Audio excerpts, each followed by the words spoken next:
یا ایھا الذین آمنوا لا ترفعوا اصواتکم فوق صوت النبی. بڑی اہم ترین یہ آیات آ رہی ہیں اگلی دو. اے ایمان والو، اپنی آوازوں کو مت بلند کرو نبی صلی اللہ علیہ وآلہ وسلم کی آواز سے. وَلَا تَجْهَرُوا لَهُ بِالْقَوْلِ كَجَهْرِ بَعْضِكُمْ لِبَعْضٍ، اور آپ صلی اللہ علیہ وآلہ وسلم کے ساتھ اس طریقے سے اونچی آواز میں گفتگو مت کرو جس طرح تم آپس میں ایک دوسرے کے ساتھ کرتے ہو. آپ صلی اللہ علیہ وآلہ وسلم کا ایک پروٹوکول ہے،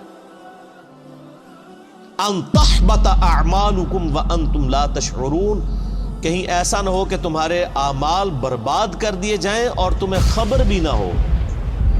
نبی علیہ السلام کی موجودگی میں آواز بلند کرنا یہ اتنا بڑا جرم اور گناہ ہے کہ اعمال بھی اکارت ہو جائیں گے اور تمہیں یہ پتہ بھی نہیں چلے گا کہ تمہارا بیڑا غرق ہو چکا ہے. اور یہ آیت آپ کو پتہ ہے کن لوگوں کے بارے میں نازل ہوئی ہیں جو اس امت کے سب سے بہترین لوگ ہیں؟ حضرت ابو بکر اور حضرت عمر رضی اللہ تعالی عنہما. یہ ان کو اللہ تعالیٰ نے دھمکی لگائی تھی. تو سر ہم اور آپ کس کھیت کی مولی ہیں سر؟ اس کے کانٹیکسٹ میں صحیح بخاری میں امام بخاری ایک حدیث لے کے آئے ہیں. اسی چیپٹر کی انہوں نے ہیڈنگ بنائی ہے، کتاب التفسیر چیپٹر میں صحیح بخاری میں، اور ایک حدیث لے کے آئے ہیں. اور حدیث کے الفاظ ہی بہت رقت انگیز ہے. عبداللہ ابن ابی ملیکہ تابعی کہتے ہیں قریب تھا کہ اس مخلوق کے دو بہترین افراد تباہ و برباد ہو جاتے، یعنی ابو بکر اور عمر. وہ تباہی کے دہانے پر پہنچ گئے تھے جب انہوں نے رسول اللہ کے حضور آپس میں گفتگو کرتے ہوئے اپنی آوازوں کو بلند کیا. رسول اللہ کے ساتھ بدتمیزی نہیں کی سر، پوائنٹ ٹو بی نوٹڈ. آپس میں گفتگو کر رہے تھے نبی علیہ السلام کی موجودگی میں. اور پھر امام بخاری نقل کیا کہ بنو تمیم کا ایک وفد آیا تھا. تو نبی علیہ السلام کی عادت تھی جب بھی کوئی قبیلہ اسلام قبول کرتا تھا نا تو اس قبیلے کا کوئی نہ کوئی امیر مقرر کر دیتے تھے تاکہ بعد میں کمیونیکیشن صرف امیر کے ساتھ، قبیلے کے سردار کے ساتھ ہو. تو حضرت عمر کا مشورہ تھا کہ ایک شخص تھا اقرع، اس کو امیر مقرر کیا. تو حضرت ابو بکر نے کہا کہ نہیں، یہ شخص اتنا مناسب نہیں ہے. یہ جو دوسرا شخص ہے نا، قعقاع بن عمرو التمیمی، یہ بہت بہادر تھا، جس کے بارے میں حضرت ابو بکر کہا کرتے تھے نا یہ 1000 بندوں پہ بھاری ہے. اسی کو خالد بن ولید کے ساتھ جنگ یرموک کے لیے بھیجا تھا، اور قادسیہ کے لیے بھی بعد میں. قعقاع بن عمرو التمیمی. تو حضرت ابوبکر کا مشورہ تھا قعقاع کو جو ہے نا یہ امیر مقرر کیا جائے. تو حضرت عمر نے کہا کہ ابوبکر آپ ہر مسئلے میں نا یعنی میرے ساتھ اختلاف کرتے ہیں، میرا مشورہ جو ہے زیادہ مناسب ہے. بس آپس میں تلخ کلامی ہو گئی. نبی علیہ السلام بیٹھے ہوئے تھے، آیات نازل ہو گئی کہ نبی کی موجودگی میں آواز بھی بلند کی نا تو بیڑا غرق ہو جائے گا. اچھا، حضور کے ساتھ کوئی بدتمیزی نہیں کی آپ کی موجودگی میں. یہ آیات نازل ہوئیں تو اس حدیث کے الفاظ ہیں کہ حضرت عبداللہ ابن زبیر کہتے ہیں یہ آیات جب نازل ہوئیں تو حضرت ابوبکر، حضرت عمر جو ہے نا یہ تو نبی علیہ السلام کے سامنے اتنی پست آواز میں بولنا شروع کر دیا کہ آپ کو آواز سنائی بھی نہیں دیتی تھی. سرگوشی میں بات کرنی شروع کر دی. ڈر گئے سر، ایمان والے ڈر جاتے ہیں نا. حضور کے ساتھ جب بات کرتے تھے تو سرگوشی میں، اور حضور صلی اللہ علیہ وسلم کہتے تھے اونچا بولو مجھے سمجھ نہیں آ رہی. یہ بخاری کے الفاظ ہیں. اتنا ڈر گئے. تو اگر نبی علیہ السلام کی موجودگی میں آواز بلند کرنے سے ابو بکر اور عمر کے اعمال برباد ہو جائیں تو نبی علیہ السلام جس بات کا حکم فرما دے اس حکم کی کو مخالفت کر دے، اس کا بیڑا غرق نہیں ہوگا. آج ہم کسی کو بتائیں کہ بخاری اور مسلم میں نماز کا طریقہ یہ لکھا ہے کہ نبی علیہ السلام رکوع میں جاتے وقت، رکوع سے اٹھتے وقت رفع الیدین کرتے تھے، اور تم بھی اسی طریقے کے اوپر نماز پڑھو. اور وہ کہ جی میرے بابا جی یہ کہتے ہیں، میرے عالم صاحب یہ کہتے ہیں، میرے ابا جی تہنج پڑھ دینے، تو اس کے اعمال بچ جائیں گے. اگر نبی علیہ السلام کی موجودگی میں آپس میں گفتگو میں آواز بلند کرنا تباہ و برباد کر دے گا اعمال کو، اور نبی علیہ السلام جس بات کا حکم دے رہے ہیں اس سے مخالفت کرنا اس سے 1 کروڑ گنا بڑا جرم.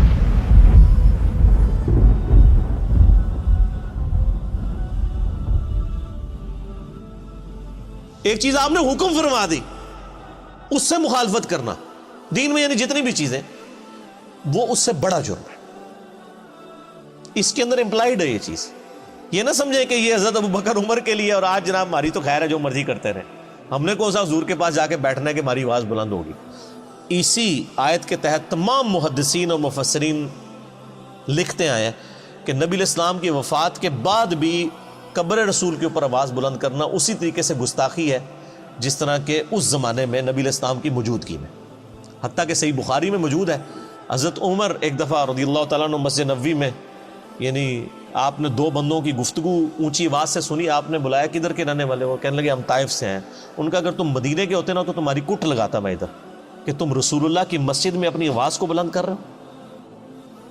یعنی اتنا احترام کروایا جاتا تھا کیونکہ نبی علیہ السلام کی قبر مبارک بھی بالکل مسجد کے ساتھ ایڈجسٹنٹ, حجرہ عائشہ سلام اللہ علیہا. اسی لیے تمام مفسرین ایون ابن کثیر کو اٹھا کے دیکھیں, اسی آیت کے تحت انہوں نے لکھا ہے کہ یہ نہ سمجھے کوئی کہ نبی علیہ السلام جب تک دنیا میں موجود ہے, نہیں, آج بھی قبر رسول پہ کوئی شخص اپنی آواز بلند نہیں کر سکتا. اور آپ کو حیران کن بات بتاؤں, یہ سورۃ الحجرات کی آیات روضہ شریف کے اوپر آج بھی لکھی ہوئی ہیں. سر یہی دو آیات, آیت نمبر 2 اور 3, یہ لکھی ہوئی ہیں روضہ شریف کے اوپر, ایگزیکٹ جالیوں کے اوپر. جب حضرت ابوبکر عمر نے نبی علیہ السلام کے بارے میں اتنی احتیاط شروع کر دی نا, تو پھر اگلی آیات بھی نازل ہو گئی. ان الذین یغضون اصواتهم عند رسول اللہ, بے شک وہ لوگ جو اپنی آوازوں کو دھیما رکھتے ہیں رسول اللہ کی بارگاہ میں. اولئک الذین امتحن اللہ قلوبہم للتقوی, یہی وہ لوگ ہیں جن کے دلوں کو اللہ نے پرہیزگاری کے لیے چن لیا ہے. یعنی پرہیزگاری کا کرائٹیریا ہے تعظیم رسول صلی اللہ علیہ وآلہ وسلم. جو جتنا آپ صلی اللہ علیہ وآلہ وسلم کی عزت اور توقیر کرنے والا ہے وہ اتنا ہی متقی اور پرہیزگار ہے. اگر حضرت ابوبکر اور عمر رضی اللہ تعالی عنہما کی تقوی کا ٹیسٹ رسول اللہ کا ادب ہے تو سر پھر ہم لوگ پھر کس کھاتے میں آتے ہیں؟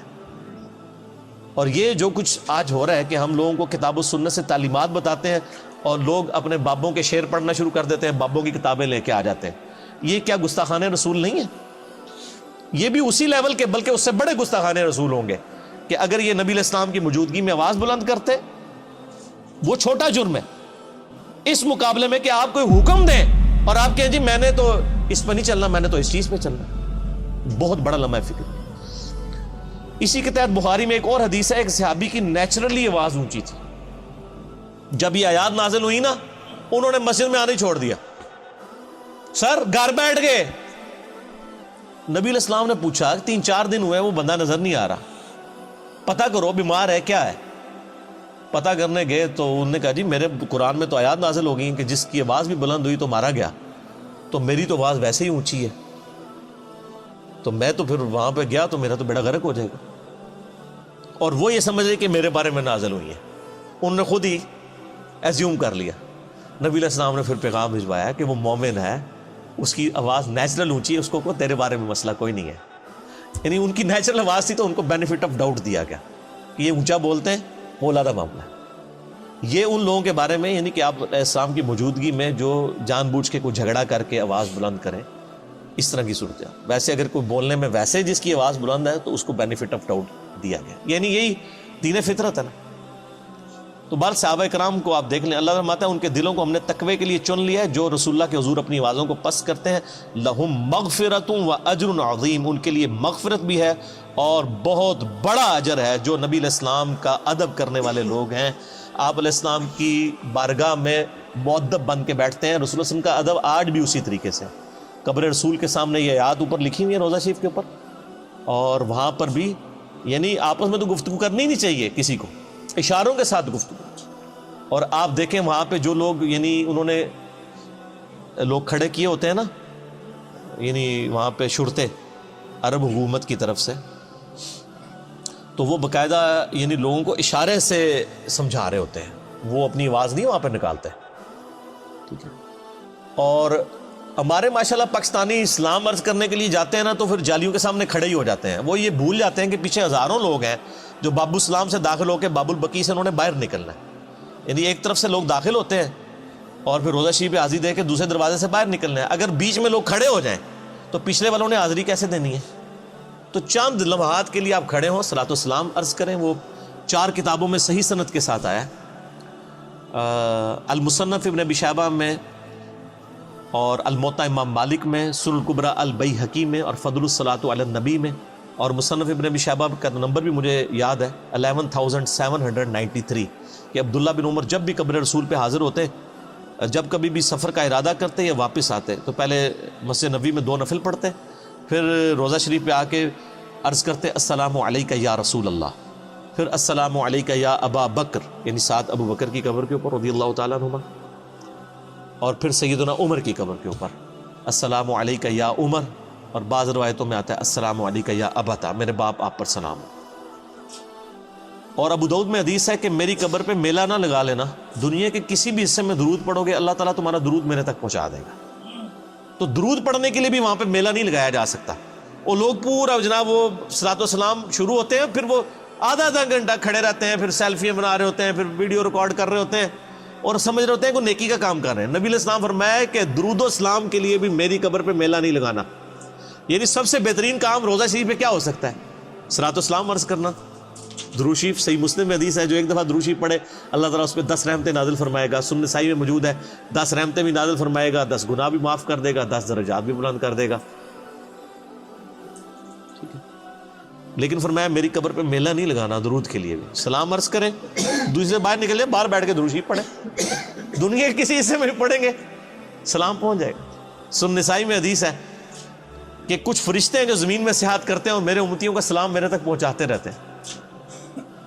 بخاری مسلم میں حدیث ہے جو آپ نماز میں پڑھتے ہیں السلام علیکم ایھا النبی ورحمۃ اللہ وبرکاتہ، السلام علینا وعلی عباد اللہ الصالحین، تو اللہ تعالیٰ زمین و اسمان میں ہر بندے تک جس پہ آپ سلام پڑھ رہے ہیں سلام پہنچ جائے گا۔